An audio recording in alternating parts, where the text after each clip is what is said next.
Hello friends, आज हम बात करेंगे class 12th chemistry chapter wise important topics के बारे में।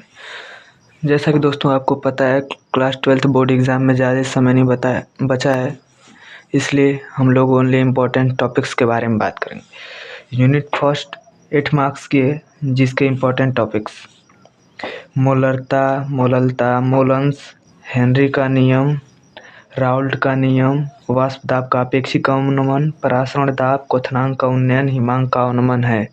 यदि आप ये सभी टॉपिक्स अच्छे से कवर करते हैं तो आप इजीली 8 मार्क्स को ऑब्टेन कर सकते हैं। सेकेंड यूनिट है विद्युत रसायन, ये 7 मार्क्स की है दोस्तों।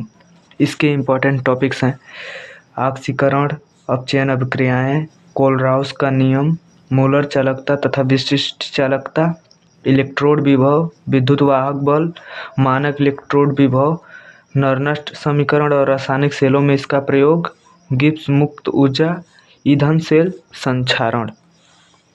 दोस्तों, यदि आप इन टॉपिक्स को पढ़ेंगे तो आप इजीली 7 मार्क्स ऑब्टेन कर सकते हैं। तीसरी यूनिट है रासायनिक बलगतिकी, ये भी 7 नंबर की है। इसमें इम्पोर्टेंट टॉपिक्स हैं रासायनिक अभिक्रिया का वेग, मेन औसत वेग, अभिक्रिया के वेग को प्रभावित करने वाले कारक जैसे ताप, दाब एवं सांद्रता, इनको पढ़ना जरूर है दोस्तों। अभिक्रिया की कोटि एवं आणविकता, वेग का नियम व विशिष्ट दर स्थिरांक, उत्प्रेरक, अर्धवायु, संकीर्ण ऊर्जा और अरहेनियस समीकरण, ये सभी तीसरी यूनिट के सबसे इम्पोर्टेंट टॉपिक्स थे दोस्तों। चौथी यूनिट डी और एफ ब्लॉक के तत्व, ये भी 6 नंबर का आता है। संक्रमण धातुओं के अभिलक्षण और उपलब्धता, संक्रमण धातुओं के भौतिक गुणधर्म, आयनन एंथैल्पी, आयनन ऊर्जा, और इनमें सबसे इम्पोर्टेंट है K2Cr2 और KMnO4 के निर्माण की विधियाँ। इसके बाद आता है दोस्तों उपसंयोजक यौगिक, ये भी 7 नंबर का है। इसमें उपसंयोजक यौगिकों का परिचय, IUPAC पद्धति से नामकरण, लिगैंड, वर्नर का सिद्धांत, BBT और CFT संरचना एवं त्रिविमीय समन्वयता। यदि आप ये टॉपिक्स कवर करेंगे तो आप इजीली 7 मार्क्स ऑब्टेन कर सकते हैं। इसके बाद आता है दोस्तों ऑर्गेनिक केमिस्ट्री, हेलो एल्केन एवं हेलो एरिन। ये चैप्टर्स काफ़ी लंबे हैं दोस्तों, इसलिए यदि आप इनके हेलो एल्केन और हेलो एरिन के निर्माण की विधियाँ, मिनिमम 10 विधियाँ दोनों को मिला करके आप याद कर लेंगे तो आप इजीली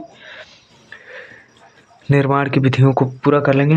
हेलो एल्केन और हेलो एरिन के निर्माण की विधियाँ और उनके भौतिक गुणधर्म, और जो भी इस चैप्टर के इम्पोर्टेंट नेम रिएक्शन है उनका। फिर से आता है एल्कोहल, फिनाल और ईथर। एल्कोहल, फिनाल और ईथर बनाने की विधियाँ, फिनॉल सबसे ज़्यादा इम्पोर्टेंट है, फिर भौतिक गुण और नेम रिएक्शन। ये कर लेंगे आप तो अच्छे से इसमें भी आप 7 मार्क्स ऑब्टेन कर सकते हैं। अब हमारा आता है लास्ट एल्डिहाइड कीटोन और कार्बोक्सिलिक अम्ल, ये भी 8 नंबर का आता है। इसमें एल्डिहाइड कीटोन और कार्बोक्सिलिक अम्ल के निर्माण की विधियाँ, भौतिक गुणधर्म, नेम रिएक्शन। एमीनों की पहचान, डाइएजोनियम लौड़ का निर्माण, ये भी इम्पोर्टेंट है दोस्तों। रासायनिक अभिक्रिया तथा कार्बनिक रसायन में इसका संश्लेषणात्मक महत्व।